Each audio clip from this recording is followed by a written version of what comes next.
Hi, I'm Marek D'Amato. And I'm the real Slim Shady. Yes, I'm the real Slim Shady. I take it all those other Slim Shadys are just... Guess who's back, guess who's back, guess who's back. Of course! And welcome back to another episode of Mindbreakers. Hi, guys. We're changing up how we're doing things on this show. Yeah, apparently we have a tiny little mechanism. Yeah, we have a little mechanism. I don't know what we're going to be watching. Yeah. Gio doesn't know what we're going to be watching. Not a clue. So, let's see what we're going to... Nope. It hasn't rolled yet. Let's see what we're going to watch. Wheel of Mindbreakers, turn. Whee! And it lands on... Oh god, Fire We are watching Fire&Ice, ladies and gentlemen. Whee! Fire&Ice is a animated sword and sorcery film by Ralph Bakshi, the guy who brought us Wizards and the animated Lord of the Rings. You've told me about this thing. Yes, before. But I'm telling the audience, Gio. Yeah, I know. I'm just stating for the audience that you have told me about this thing before. The plot is written by one Robert E. Howard, okay, the creator of Conan, and the design consultant for it was Boris Vallejo. We're in for a treat, ladies and gentlemen. Let's do this. It's going to be fun. It is going to be fun.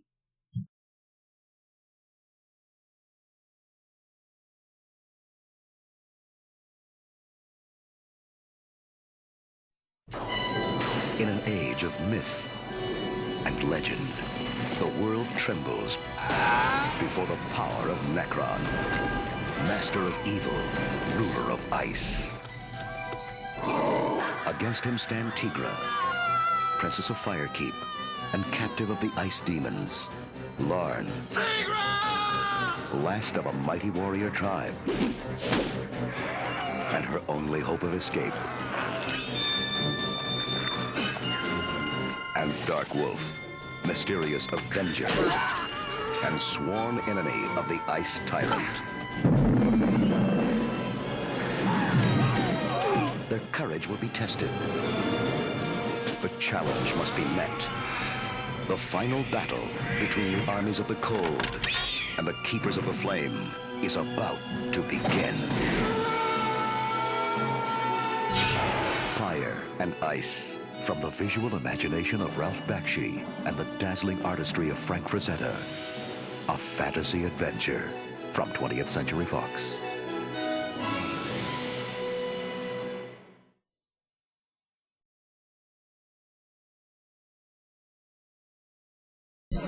Well, now. Oh, Jesus. Lord. You want to start? Sure. So from the top, the first narration. Yeah, let's take it from the top. Since the dawn of time, there has been evil guy. Well, the first there was his mom. Yeah, first there was his evil woman, and then she had a kid who she named Necron. So she had to pursue the only job. Who is basically like he's basically like a drow version of Iggy Pop. He's basically. His name is Necron, so she puts him into the only profession you can really have with a name like Necron, which is he makes dark him magic. An evil dark overlord villain.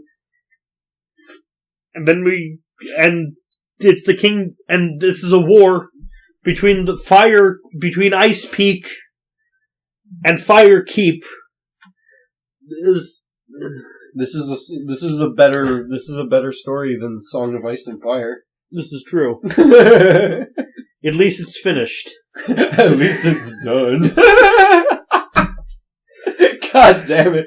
I enjoyed this movie a lot. I just want to get that out there. I fucking enjoyed this a lot. First actually animated, like the prologue is just like these weird pencil drawings. Yeah. First actually moving thing we see is Necron scrunching up his face and feeling the drugs and waving his head around. He looks like he's feeling all the drugs he took. And then we see a massive glacier of ice pushing and clawing its way past a jungle village full of blonde cave people who are throwing spears at it. Yep, as you do. And at this point, Gio and I joke that, hey, it's the the Republican rebuttal to climate change, saying that we need climate change or giant walls of ice are going to take over the world. Yeah, exactly. This is why we need to kill the environment, people. Then it makes us even more correct, because the iceberg deploys black people. Yep. I just imagine Trump on the top of the castle wall, like pointing at the fucking iceberg coming, and being like, "This is why we needed the wall." Global. I can't do it on Trump voice. Can you? This is why we needed to build the wall. For the purposes of this, Donald Trump will be played by Nicolas Cage. Yeah. But we need climate change because ice makes black people. And then the black people attack. and then the troglodyte black people attack. They have the hairstyle of orcs. We're calling them orcs. Yeah, they look like orcs. By the way, they're not actually black people. They're just cavemen. They're just cavemen, but the movie doesn't actually show any detail to them. They're just shadows, silhouettes. It's Ralph Bakshi animation, so it's rotoscope, and it's not very good. Yeah, so it's basically just silhouettes of these troglodyte guys, just black silhouettes of these troglodyte guys coming in and killing the entire village. Everyone, and we meet our hero, who has a great start, which is getting his ass kicked. Yeah. He's this blonde guy who looks like your Hunter from the future. Yep. Whose name is Lorne. Yeah, we do not learn his name is Lorne until an hour and 4 minutes into this 90-minute film. An hour and 4 minutes into the movie. We're just calling him the fucking, calling him Blondie. We're calling him Blondie. We're calling him Yor. We're calling sometimes him Gawain. We're calling him retard. Most of the time, retard. Most of the time, retard. Majority of the time. So all these people die, and then we cut to, No, but wait, he's trying to run away from these troglodyte guys. They kick everyone's ass. Yeah, they kill everybody, but he has... By the way, Yor has a knife on his... That for most of the film just stays there. Yeah, he has it there. He doesn't fall out. Yeah, and he's running away from these guys. No, he's not running away yet. He's presently kind of sort of dead. Oh, okay, yeah.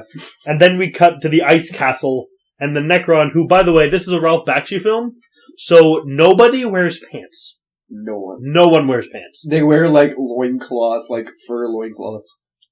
And even the women wear thongs. Who is sitting in a chair made of ice, does not wear pants. Yep. And the women wear thongs and sometimes a, robe-ish thing. Yeah. High-powered people, the powerful women wear the robes and the less ones wear the less. And they're talking. They want to move the ice wall all the way to Volcano Land. Yeah, but Necron needs a rest, and yeah. By the way, Necron's mom looks like fucking Elvira. Yes, not as hot though. Really not. And her name is Juliana, and she's like, "Hey, you 3 goblin men, put on these robes, and then go to the Volcano Land and try to broker a peace treaty." Yep. And so we cut to there, where we meet our princess, who is talking about wanting more. She's basically a Disney princess, except she looks like Lucy Liu. Yeah, I wanna see the world, and she's essentially we've never had an Asian Disney princess yet. And don't say Mulan because she wasn't a fucking princess. Yeah.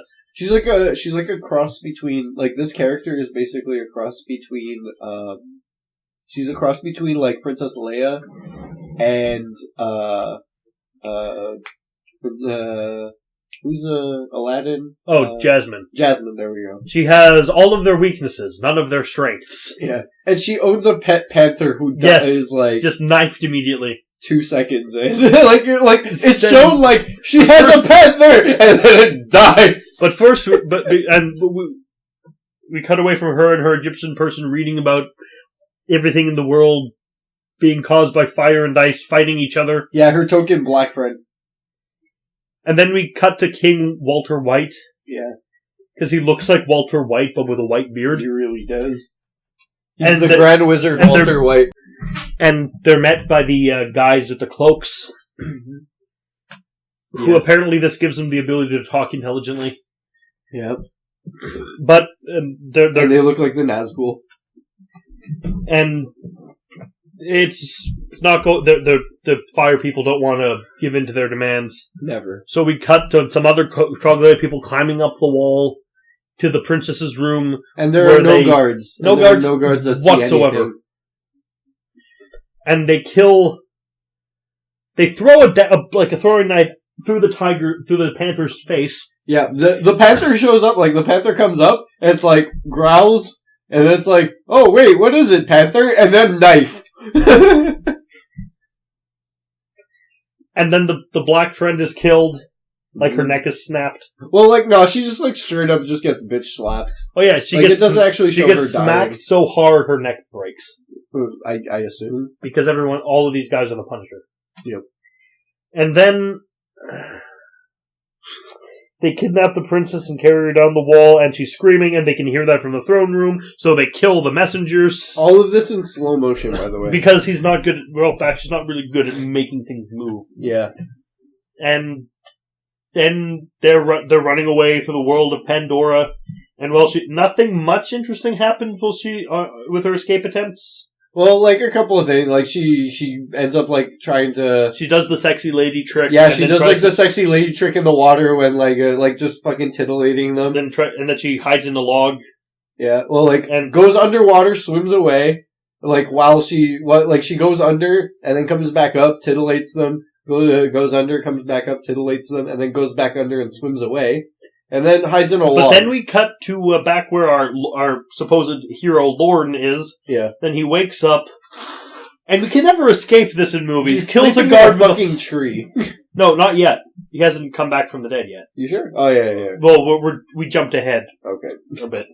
So he kills a guard with a flail because these keep popping up. Yeah. Keep fucking flails. In every movie we watch, there's a flail. Why? And then the troglodytes are going around, like, looting the corpses, but we have literally nothing they want. It's like, your shield, yeah. How much can I get for this at a trader? 4 copper? Fuck it, not worth it. I'll save the inventory just space. pillaging the village as... But not taking, because they don't give it, like, our stuff. Yeah. I don't want I didn't even want your stuff. As troglodytes. I have my own stuff. Mm-hmm. They're the worst pillagers ever. I keep imagining just this turns into Bone Tomahawk. Then Yor gets up and runs away, and then they chase him. So he kills a few with a spear, and one with a flail. Yeah. And then he's escaping through trees, kills some more guys, because he doesn't kill them, he just kind of kicks them off the tree. And then he falls through so many vines that he should be dead. He Jackie Chan's down to the ground. Through these vines. And then, again, as you said, we cut to him sleeping in a tree. Yeah. And that's the scene. He doesn't do anything. And he wanders around a bit, but doesn't really accomplish anything till he runs into Princess Lucy Liu. Her name is Tigra. Yeah. We know her name before we know Lorne's name. Yeah, exactly. We know her name immediately. It's like, oh, Tigra. Like, her name's everywhere. We don't hear not a single person address that guy by name. At all. Ever. But the troglodytes... Until the end. Like, until an hour and 4 minutes in, when Tigra just says, Lord!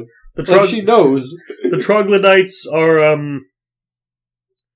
they make a fire so they can contact the sorceress, Queen Juliana. Because that makes all the sense. Yeah, they talk to this crazy Elvira bitch through fire and then just like, where is she? And these guys who just speak in grunts and gibberish, like, gone. They apparently know how to say gone. And kill. And a couple of other words too. But like, it's never addressed. It's never addressed how much they know how to speak. So where is she? Let me see her. Gone. Gone! Strangle with smoke. Yep. And, by the way, smoking kills. Of course. Him. And so a new guy's in charge, and I swear by my chest, apparently, to find this woman. Yeah, he bangs on his chest a little bit and then grunts. And then, Lorne kills a wildebeest in the ruins, and we see a big statue of Batman. Yeah. Batman's my favorite character. Through the whole Batman is actually in this movie, but through the whole thing, like, there's this mysterious man who kind of saves Lorne's life a few times. We never see him until, like, into later on. Yep. But he's always there and always watching, and we see him on his horse with his axe in the background. Yep. Far away. And he's just kills a watching, wildebeest, studying. and he's eating pieces of it. And then then the tigra comes in, who can't weigh more than 90 pounds. And this guy who looks like he weighs about 190, she out-wrestles him and steals his food. She just completely overpowers him, and then grabs his food. And then we get at knife point. And then we get She's the most badass character in this. Second. Okay, second badass. After Batman. Badass. I wouldn't mind this I'm sorry, movie. Batman wins by default because he's Batman. Yeah. I wouldn't mind this movie actually being all about her. Like, all about Tigra. If Tigra was the main character in this, I would be perfectly fine with that. If she was better animated. Yeah. She keeps trying to do the sexy moving thing, but her proportions change because it's badly animated. Yeah. Tigra saves herself more times than fucking Lorne saves her. And she gets away Then they have a all love on her own montage for some reason. Yeah. And even kills somebody before Lorne does.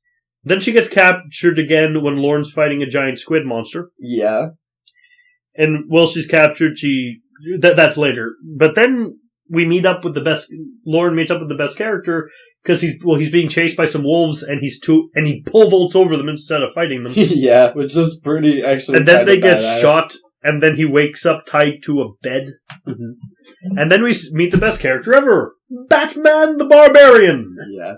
It's literally Conan with the Batman mask. It's basically it's Conan. He's got like a Batman type cowl, especially with like the little ears on the ears top of it. And the fact that his eyes are kind of covered. Yeah, but his eyes make him look a bit more like Space Ghost. He's basically Conan, Batman, and Space Ghost all thrown in a blender. Only a hint of Space Ghost. With a hint of Space Ghost, yeah, with like a hint for that added zest. Yeah, it's like a tiny tinge of lime. And then they go to save the princess. Yeah, but the princess has already escaped because she tries cutting through her chains with a knife. Because they chained her to another guy. Yeah, and wonder of wonders that doesn't work. Yep. So she kills the guy. She's trying to cut through this. And then she falls down the mountain with his dead weight chained to her, and then doesn't figure out that she could just slip through it. She stabs the guy, falls down the fucking cliff, and her waist is small enough. She could physically slip through her hips this and her ass are big. Yeah, but so what? She can still slip through it. That's fine. I can slip a chain over my ass. That's fine. If you tie the chain... She has wider, more womanly hips than you do. Gio. Oh, come on. Even I can slip through a fucking chain like this, though. That's ridiculous. Don't fucking... she could have. Okay, let's just say it's a magic chain. Yeah, it's magic. It's magic chain. And... but then Yor and Batman show up and kill all the troglodytes. Oh, she's not there. And then Lorne runs away. And then Batman turns the sky red and roars and kills all of them off screen. He's a fucking beast. He goes into berserker rage. Batman goes into fucking berserker rage and kills all of these fuckers. Batman is the hero in this movie. To me, Batman is the motherfucking hero. Who do you think the hero would be? You think the hero would be fucking Lorne? No. Of course not. And then we meet up with Tigra again, and she's found by this giant red-haired man who breaks the chains.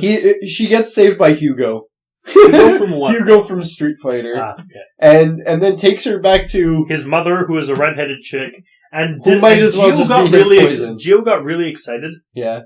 Because they're gonna have sex! Because it's two hot chicks, and I was like, Gio, no one has sex in this movie. No one even gets naked in this movie. Okay, the way all of these, female characters just kind of, crawl around and move the way that they do, it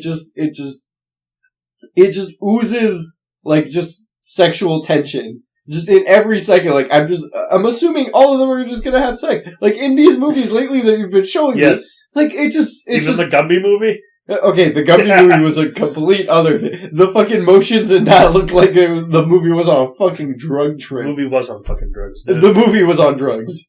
And the movie goes on drugs for a couple of parts in this movie. And then we see...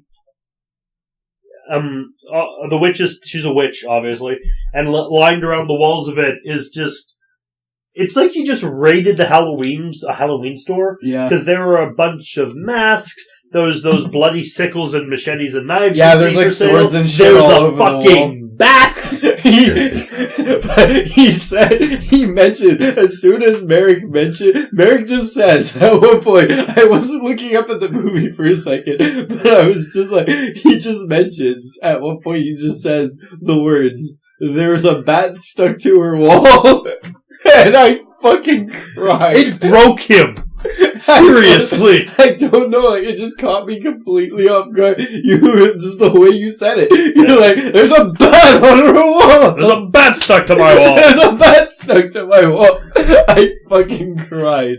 I could not stop laughing for a solid fucking 3 minutes. She asks her pot what is about the woman, and then it just starts green spewing smoke the green comes out, gas. and then the skull that roars with sharp teeth, Yep. and she's like, "Necron! She is wanted by Necron!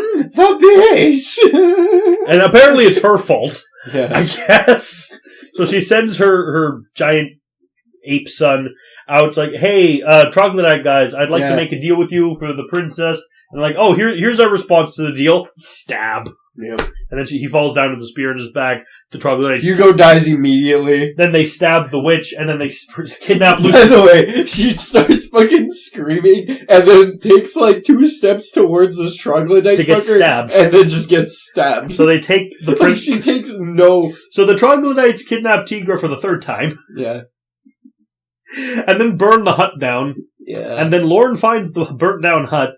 And then the witch is undead back to life, looking like an Iron Maiden album cover. It's pretty cool. it might as well. It's like, they've gone to Akatar, and we're just like, okay, that explains everything. Yeah, and then she goes to Lord like, "Avenge me!" And then they, King Walter White sends out his uninteresting son and his army made up of the same 5 guy. Yep. The same guy 5 times. Yep. Riding on horses even though they have pterodactyls. Exact same black hair, like long black hair long guy black with hair helmet. with the Thor helmet. Yeah, with the Thor helmet. Riding on pterodactyls. No, they're on horses. They didn't take the pterodactyls. Oh, okay, yeah. They took the horses. Pterodactyls are later. They took the horses so that they have to get on a boat. Yeah. Which has flying skulls and spiders on the back, and then they sail to the Ice Kingdom. But then we cut to instead, it's the troglodytes have successfully brought the queen brought the princess to the queen, so they sail to the ice place where I didn't think they had left, I didn't think she ever left. Yeah. And then we get a shot of fucking Agrabah from Aladdin. Yeah. For like a few seconds, and then we're gone. I keep expecting the merchant to just fucking pop up and just like Arabian Night. Arabian Night. A fool off his guard could fall and fall hard, 'cause Lorne's a retard. So they arrive at Agrabah. And then they leave Agrabah immediately. Yep.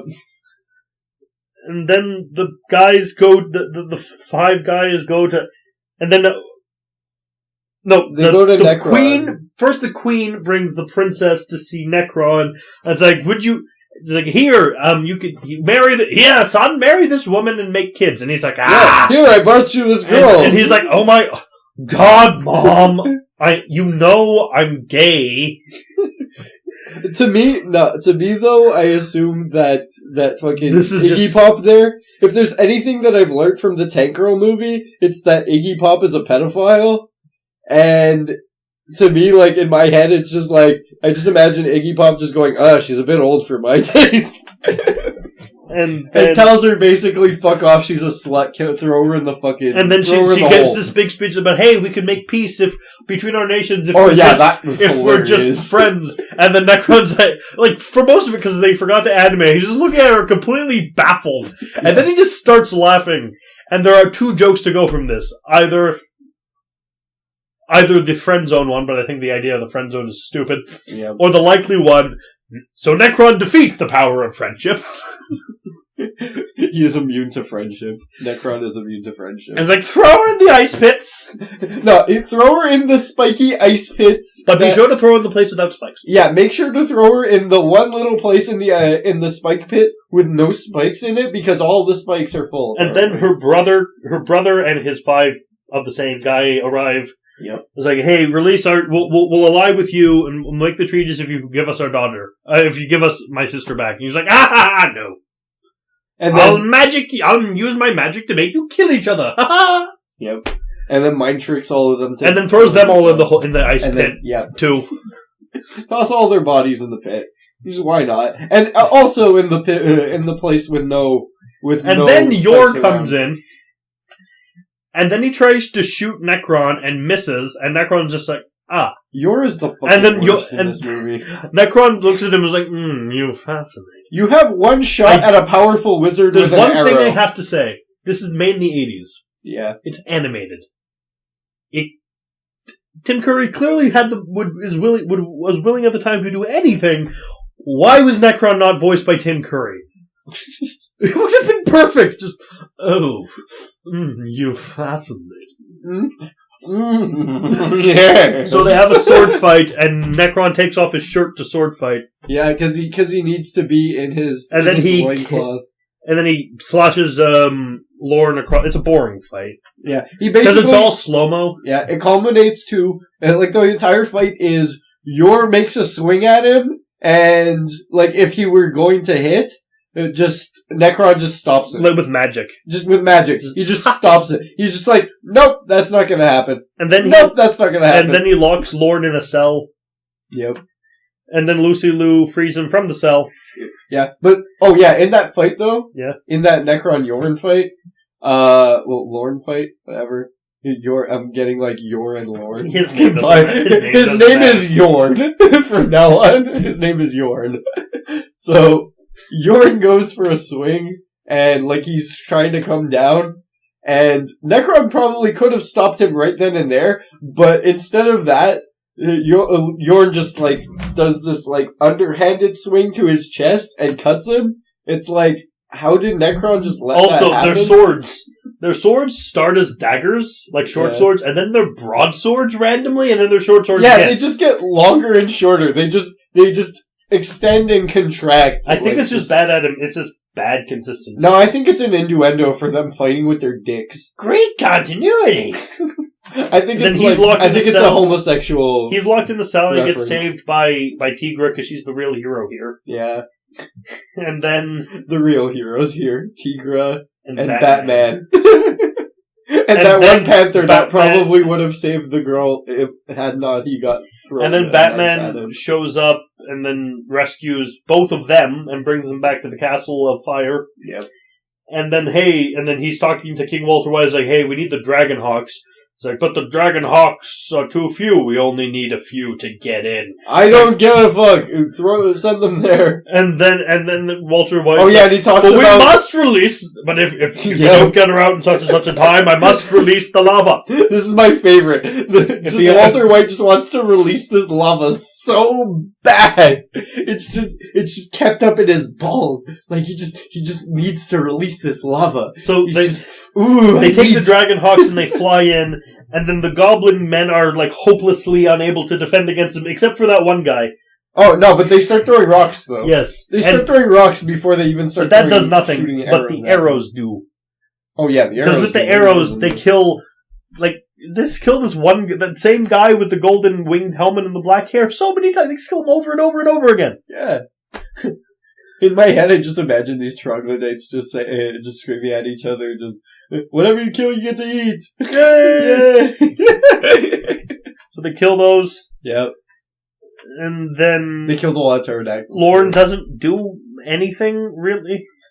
Oh no, the princess was still locked up, so he saves her. Yeah, he saves her, he gets her out of there. And then... The one time in this movie... And then Batman the Barbarian fights Iggy Pop. Yep. But Iggy Pop, unlike the fight against Lorne, you can tell Iggy Pop's actually terrified in this one. Yeah. Okay, I'm gonna keep using my magic and keep him over there, because if he gets anywhere near me, he will fucking kill me. I am so dead. Yeah. He's just keeping Like, it's not as much as a fight as much as it is Necron just keeping Batman at arm's length. It's like, please, okay, stay over there, stay over there. We can talk this out. It's like, okay, calm down. Like, don't get anywhere near me. And then he kills him, and then Juliana runs in and screams, and then then they get Lucy Liu out, and then the lava's released. Yeah, he finally gets to release the lava. But it doesn't look like lava. It looks like blood. It's the elevator scene from The Shining, but across the entire world. Yeah, and then this is the point when the movie is on all the drugs. And then the ice... They were fighting on this ice claw, which is also a skull, and it shatters. And a hand. Yeah. An ice hand. It was more like a claw. Well, it's like a claw-like hand. It's like an old, old-ass, it's like a witch's warlock. hand. Yeah, like a witch's hand. And so all that melts, and then they live happily ever after, and then the movie's over. Yeah, and your Lauren gets the girl, of course. There's so many ass even shots. Though she has no reason at all. There's one point in the movie like where Yorn's chasing after her. Yeah. And he's when she gets on the boat and everything, like when she gets taken onto the boat, he's chasing after her. And he just stops and he just goes he screams at her. He's like, no, wait, he screams her name. Yeah, Tigra. Yeah, he's like, Tigra! And I could follow you, but nah. Like, he just goes, Tigra! And I imagine Tigra just turning around going, guy I don't know the name of!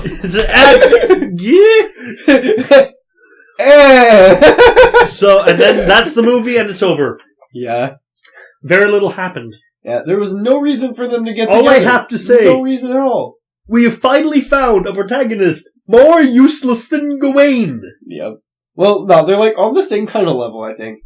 Okay, at least... Gawain's useless in his own way. This is the thing. At least we knew from the beginning of the film what Gawain's fucking name is. Yeah. Gawain? And it was actually about Gawain, and Gawain actually killed the last boss himself. Yeah. In this movie, just Batman kills him. It's just, Batman's been following Gawain around, and Batman ends up killing him. And then Batman's still alive, even though he died in magma. Yeah. And he almost smiles. Almost like, smiles. Yeah, I'm off to be in a better Don't film. smile much. Don't smile ever. If I did, this would be one. If I did, this wouldn't be one. Hey, I'm gonna go off and be in a better movie now. Bye.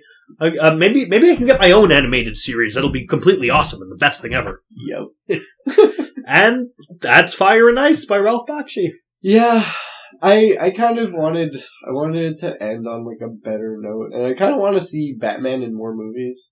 You mean Batman the Barbarian? Yeah. Because Batman is in a lot of movies, dude.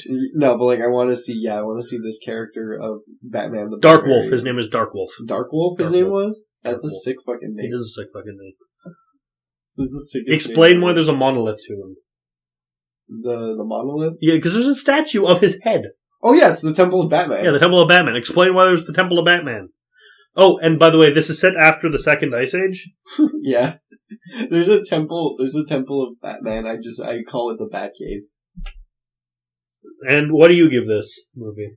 Oh man, that's a good question because I enjoyed this movie actually a lot. I actually did really enjoy Should we skip watching this. rating this one? Because I have no no reaction to this film at all. Oh, I do have one more thing though to say. Yeah, shoot. Okay, so yeah, in comparison to Lauren and Gawain, yeah, Gawain at least, Gawain's just a fuck up. Yes. Gawain just fucks up completely the entire movie, and people just keep giving him shit and giving him shit and giving him shit. But everyone keeps giving, armor, weapons, but with Lauren, people just keep giving him shit. Yeah, Lauren gives him, Lauren gets nothing. Lauren gets nothing, but, he makes it all the way to the end of the movie, apparently, with, almost nothing. And he's actually more effective than Gawain is. Because Gawain just fucked up everything. Lauren actually had some kind of badass moments, like when he pole vaults over those wolves. That was pretty fucking sick. By the way, that scene takes place in, the fucking Lion King, the Pride Land. Everything the light doesn't touch. Yeah, everything the light doesn't touch. The Elephant Graveyard. Yeah, the Elephant Graveyard, that's what it's called. So, yeah, check this movie out, I guess. It was fun. I'll give it, you know what? What? I'll give it a Batman's cowl out of Drow Iggy Pops tweaking out on drugs. 3 Iggy Pops tweaking out on drugs. I'll give it an unmemorable protagonist out of pterodactyl attacks. Till next time, guys. Bye, guys.